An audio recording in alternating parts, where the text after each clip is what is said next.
Memorial Museum in Abilene, Texas. I am here with Robert Hunt. He is with the 714th Tank Battalion B Company. I am Michelle Colvin, and why don't we just get started?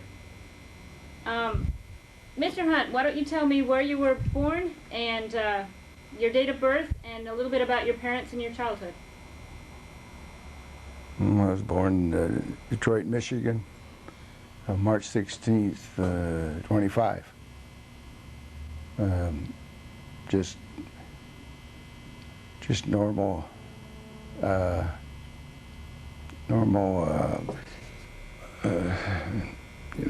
Childhood.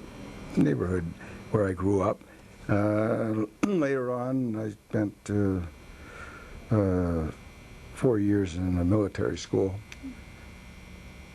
Howe Academy, and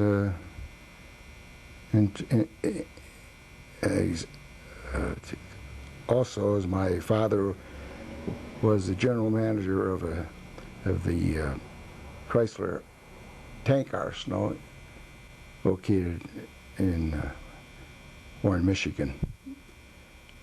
So before I even did anything, I was fortunate enough to be able to drive a tank. I had some older fellas that taught me. They had a test track there. So, as a matter of fact, I was really, when I was drafted, was in the infantry.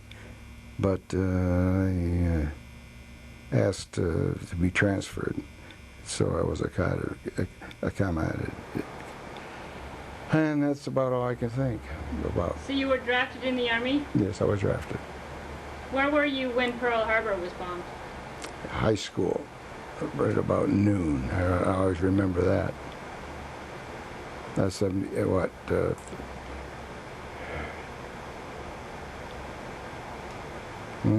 better give me some questions. Okay. Have you heard, or did you know about the AST program? Yes, but I was never in it. I was never in it. Once you were drafted, where did you begin your service? At camp, it was down in Toledo. It was Camp Perry. And then from there, I ended up in Camp Barkley. But of course, I was to South Carolina. That's where I joined the 714th.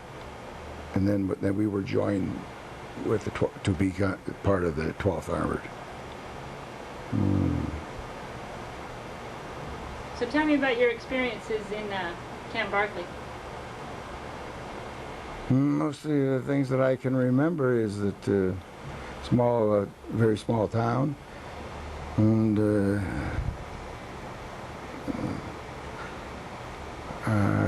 of course I was underage for drinking and so forth. So the guys would tie me down in the barracks so I couldn't get to town. I remember that. I could have killed a couple of them. I used to take once in a while, I took a bus to Abilene. That's many years ago. I can't really remember. So you started in with the 12th Armored Division in South Carolina. Is that what you said? Well, that was the tank battalion, right. And then we joined to the division at Barkley.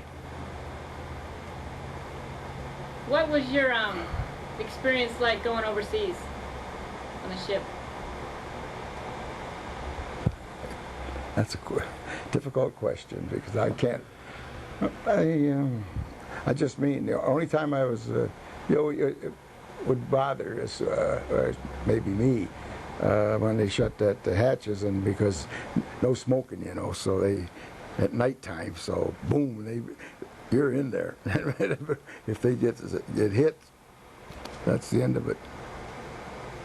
Other than that, I can't remember too much. And where'd you land? Do you remember? Le Havre, France. But I crossed on LST from the tank. We first went to England, and then over with the tanks, and then on to Le Havre, and then on up. Who was your captain? Captain Lehman. Unbelievable man. He just he's deceased now. I was the assistant driver, and therefore he would I would drive and wherever he wanted to go overseas. That's where I was meant, and it was so interesting that when he go into town, or the colonels and that would call him up to see what we're going to do the next day, how we're going to advance and everything else. I was privy to see that and listen. And of course, the one thing I didn't really want to see here, because he always volunteered. And when I first got in there, everybody thought that, of course, being a captain's tank, you're going to be way in the back. Well, Captain Lehman was always first. And that was quite an experience. Who were some of your buddies when you were overseas? My buddies? In the 714th? Oh, Kruger, Nelson, Fideza, there's all Laney's, the whole summit. There's so many of them, you know. I remember all the names, but take too long to tell. There's only one.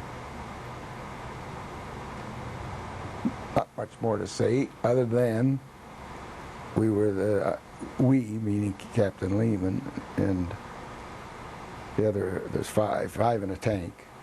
We were the first ones into Hurlsheim. And I'll always remember that.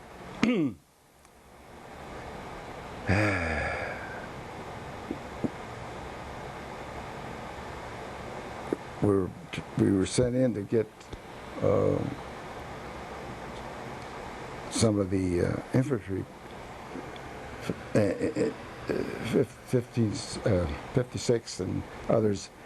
We were supposed to bring them back. We were going to stay we were originally to stay, but when we got in, we first got in, it was I can't remember about what time it was. It had to be about 3 or 4 in the morning. And all of a sudden, we were first ones coming into the town, and all of a sudden, there's a big Tiger tank right at them. And then Kruger was our gunner. And the other fellow was, Kruger yelled to get a shell, and they put it in a breech. And they threw the wrong one. All of a sudden, the whole sky blew up, and it was, you could see everything, the whole town, you know. And all of a sudden, Lehman yelled over, he wants armor piercing. And then Kruger fired, and we got him. That's probably the worst part I've ever been through. And then the next 2 days of shelling and everything else. I remember Nelson's, it was a driver, and he never smoked. And boy, after 2 days, he used to give me a cigarette. I'll remember that. That's about all of it. But Hurlsheim, it was really a real battle where our men lost a lot of men. Fortunately, I wasn't involved. Did you ever have any experiences with the concentration camps? No, I knew they were there. We went by them, but I never got that close to them. Other than you could smell burning. You could smell. That's all. No, I wasn't directly with it. Did you ever get injured? I had a Purple Heart, but it wasn't serious, and I tried to tell them I didn't even need it. But they do that in the old times because they want to build up the division, you know. It was a wound. I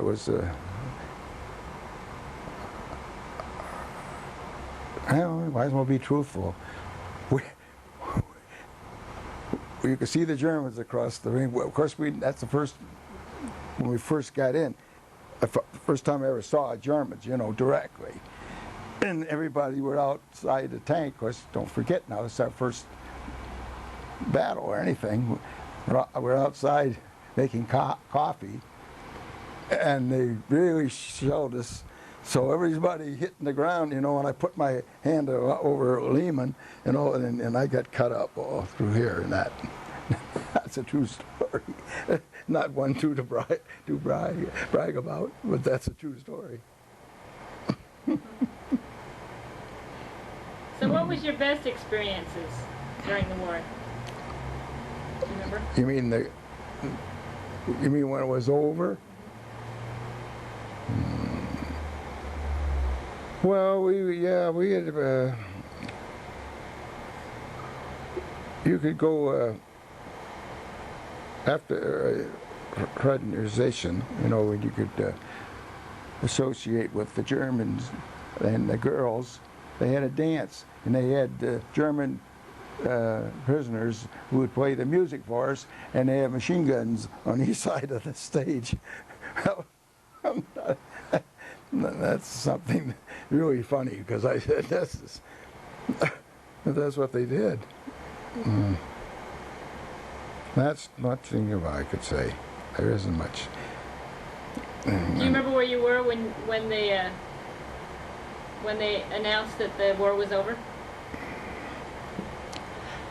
I don't really can't remember. I really can't. I remember, though, I'm glad it was coming down, because I think I don't know how long I could have kept going.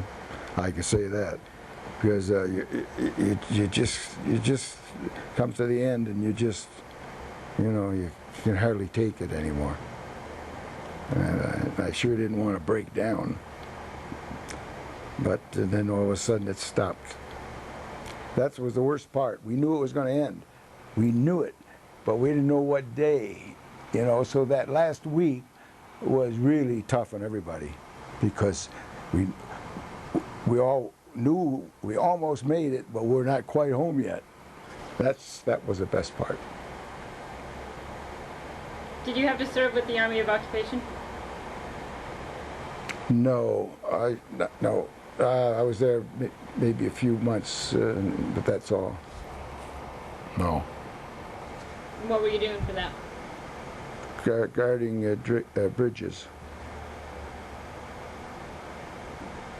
And that's about all I could tell you. Did you ever have any experiences with French civilians? Oh yes, I had I earned a Croix de Guerre, and I had a big celebration, and God, I can't think of the time. They had a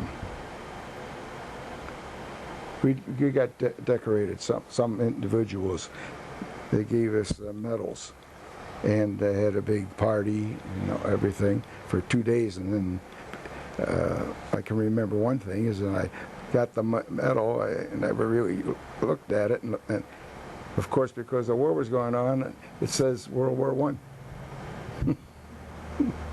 Well, in France, they didn't have anything because the Germans were, occupied them, so they sure weren't making medals. So I'm still writing and asking me, hey, can I get a new one?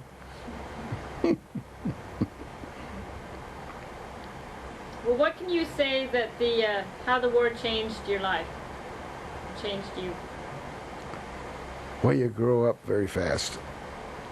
I went to college, and I'm down in the American Legion or something, drinking or something. I'm not, I'm not in a I dated a couple of young girls and that, but man, you know, you just, it's a different thing. It's like my father said when I came back. He said, boy, you're like you know, you're like you're 40. You know, you just grow up. You grow up fast. That's about it. Because I had no high school, you know. I'm sorry. I, I, I went right into service at 18. Yeah, I was overseas at 19. So that's about all I could say.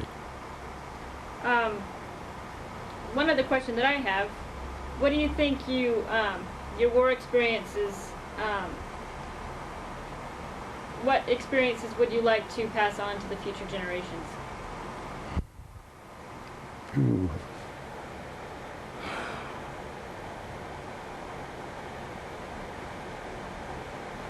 It's a very difficult question. It would be just be proud to be an American and stand up for your country.